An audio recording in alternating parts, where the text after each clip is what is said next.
تھے، آپ سے زیادہ سچا انسان کوئی اور نہیں تھا. آپ نے فرمایا میری امت غالب رہے گی،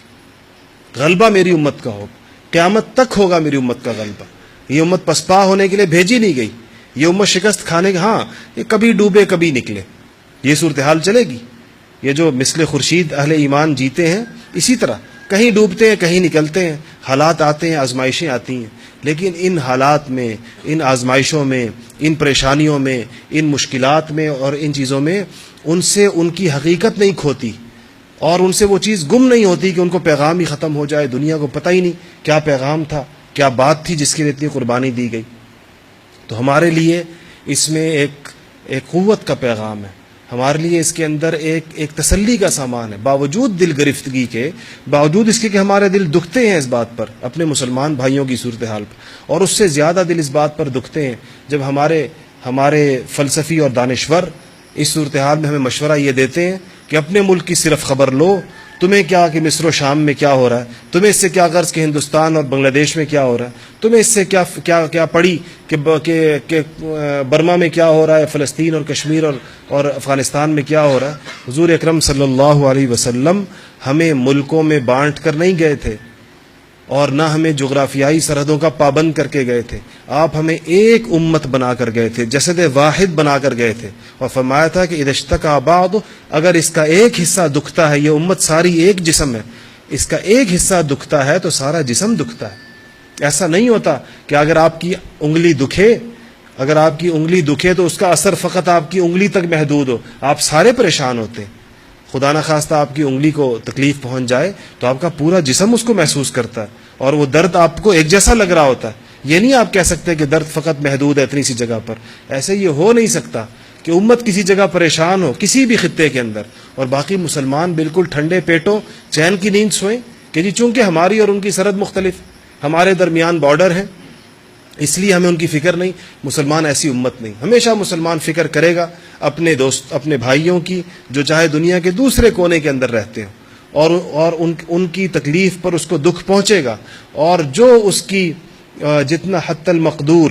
جو اس کی استطاعت میں ہوگا، جو اس کی قوت میں ہوگا، جو وہ کر سکے گا وہ ان کی مدد کرے گا، وہ ان کے ساتھ کھڑا ہوگا اور وہ ان کے ساتھ اظہار یکجہتی کرے گا. وہ ان کو یہ پیغام دے گا کہ تمہارے بھائیوں نے تمہارے دکھ کو دنیا کے دوسرے کونے میں محسوس کیا ہے، تمہارے بھائیوں نے تمہاری تکلیف پر، تمہارے مسلمان بھائیوں کے دل دنیا کے دوسرے کونے میں دکھے ہیں اور وہ تمہارے ساتھ ہیں. اگر یہ ماحول نہ ہو اور اگر یہ چیز نہ ہو تو پھر تو یہ امت ہی نہیں. امت تو کہتے اس کو ہے کہ ایک ہوگی. تو اس پر الحمدللہ جو ماحول ہمارے یہاں دیکھنے میں آیا، ایسی بے حسی ابھی نہیں ہے. مسلمانوں نے محسوس کیا دنیا کے ایک کونے سے لے کے دوسرے کونے تک، اور جن لوگوں نے ان معاملوں میں چاہے وہ کتنے بڑے لوگ کیوں نہیں تھے، اگر انہوں نے اس معاملے میں ظالموں کا ساتھ دیا تو مسلمان علماء کا طاقتور پیغام ان کے نام گیا ہے. آج ہمیں وہ خط آیا جو امام کعبہ کو ہندوستان کے علماء نے لکھا ہے اور اونچے لہجے میں لکھا ہے کہ آپ حرم مکی میں کھڑے ہو کر ظالموں کا ساتھ دے رہے ہیں کیونکہ آپ کی حکومت ظالموں کے ساتھ ہے. ہم آپ سے توقع نہیں رکھتے. اور وہ خط عربی میں، اگر آپ لوگوں کو عربی آتی میں آپ کو سناتا تو آپ حیران رہ جاتے. لکھا یہ خط پورے ہندوستان کے علماء کی طرف سے آپ کی جانب، اور اپنی اس مایوسی کا اظہار کیا ہے کہ ہم لوگ ایسے موقعوں پر مظلوموں کے ساتھ کھڑے ہونے کی بجائے ہم ظالموں کی صف میں کھڑے ہو جائیں اور ہم مظلوموں کو دہشت گرد کہیں، نہتے مسلمانوں کو دہشت گرد کہیں جن کو ٹینکوں تلے روندا جا رہا ہے، جن کو گولیاں ماری جا رہی ہیں، جن کے بچے چھوٹے 3-4 سال کے بچوں کے لاشیں جنہوں نے اٹھائے ہوئے، ہم انہی کو دہشت گرد ہیں صرف سیاسی مفادات کی خاطر کہ ہماری حکومت نے چونکہ یہ کہہ دیا تو ہم بھی یہ کہیں گے. علماء کا یہ کام تو نہیں کہ وہ حکومتوں کے کہنے پر چلیں گے. تو اللہ کا شکر ہے کہ آج بھی امت کے اندر حالانکہ مراسم ہوتے ہیں، تعلقات ہوتے ہیں، ملنا جلنا ہوتا ہے ایک دوسرے کے ساتھ، اس کے باوجود یہ مراسم اور تعلقات اور یہ مختلف مجلسوں میں اکٹھا بیٹھنا جہاں علماء کو بین الاقوامی سطح پر، یہ اس بات سے مانع نہیں کہ ہمیں حق بات نہ کہنی آئے اور ہم حق بات کو کہیں نہ جو کہنی چاہیے اس موقع کے اوپر. اللہ کا شکر ہے امت کے اندر وہ لوگ موجود ہیں جو تمام نتائج سے بے پرواہ ہو کر سچ بات کہتے ہیں اور حقیقی بات کہتے ہیں، چاہے اس پر حکومتیں ناراض ہوتی ہوں، چاہے اس کے اوپر دینی یا دنیاوی اعتبار سے بلند عہدوں پر فائز کوئی لوگ بھی جن کے وہ ناراض ہوتے ہیں، حق بات کہی جاتی ہے اور مظلوموں کے ساتھ کھڑا ہوا جاتا، مظلوموں کی صف میں کھڑا ہونا چاہیے اور ان ظالم کو روکنا چاہیے ظلم سے، جس چیز سے بھی بندہ روک سکے۔ اگر زبان سے روک سکتا ہے زبان سے روکے،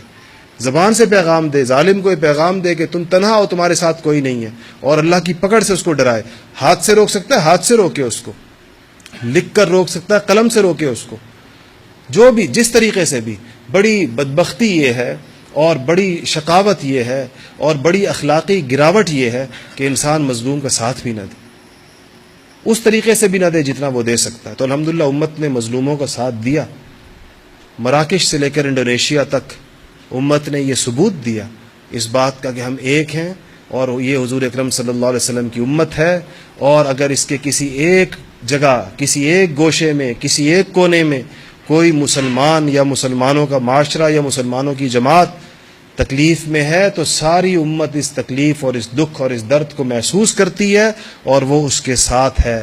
یہ جو طاقتور پیغام اس موقع کے اوپر دیکھنے میں آیا ہے، یہ حوصلہ افزا ہے۔ قربانیاں حوصلہ افزا ہیں، مظالم پر یقیناً دل دکھتا ہے، ظلم ایسی ایک چیز ہے کہ اس پر دل دکھتا ہے، مگر جو قربانی کو دیکھا جائے تو اس سے ایک امید پیدا ہوتی ہے کہ اس امت کے خمیر میں ابھی بھی وہ جذبے موجود ہیں جو قرن اول کے زمانے میں مسلمانوں کے اندر موجود تھے۔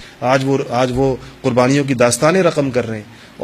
اور اس پورے امت پر میں جو ایک لہر دوڑ گئی، ایک بھائی چارے کی اور ایک خیر خواہی کی اور ایک دوسرے کا ساتھ دینے کی، اس سے بھی ایک امید پیدا ہوئی پورے اسلامی دنیا کے اندر کہ مسلمانوں میں باہم ربط بڑھ رہا ہے اور ایک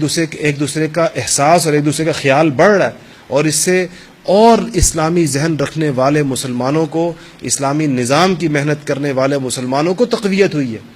کہ انہوں نے سوچا ہے کہ لوگ قربانیاں دے رہے ہیں، ہمیں بھی دینی چاہیے، ہمیں بھی کھڑا ہونا چاہیے۔ یہ پیغام بھی پوری امت مسلمہ کو گیا ہے۔ تو اس موقع پر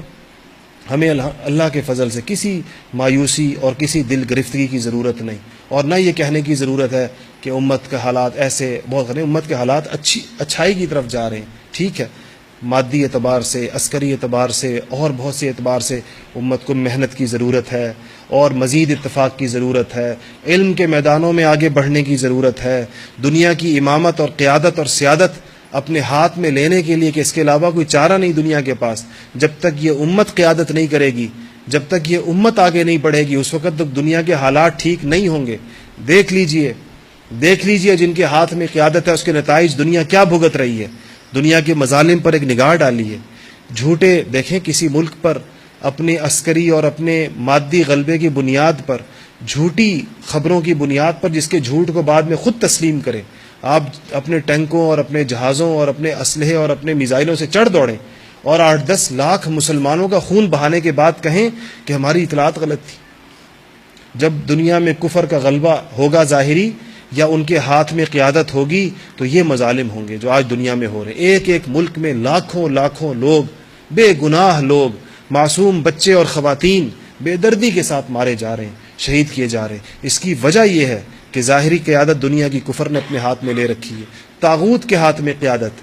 یہ دنیا کے حالات تب سنوریں گے اور دنیا میں تب امن قائم ہوگا، انسانیت تب جا کر کہیں آرام اور چین اور سکون کی نیند سو سکے گی جب اس امت کی قیادت مسلمانوں کے ہاتھ میں آئے گی۔ امت مسلمہ قیادت کی باغ اپنے ہاتھ میں پکڑے گی، تب جا کر دنیا سکھ کا دن دیکھے گی، اس سے پہلے دنیا نہیں دیکھ سکتی سکھ کا دن۔ تاریخ اس پر گواہ ہے، دنیا نے تبھی چین کے دن دیکھے، تبھی جب صالح مسلمان، نام کے مسلمان نہیں، صالح مسلمان، اللہ سے ڈرنے والے اور حکومت کے احکامات پورے کرنے والے اور قرآن پر عمل کرنے والے، جب ان مسلمانوں کے ہاتھ میں نظام دیا گیا اور ان میں اہلیت بھی تھی اور ان میں دیانت بھی تھی،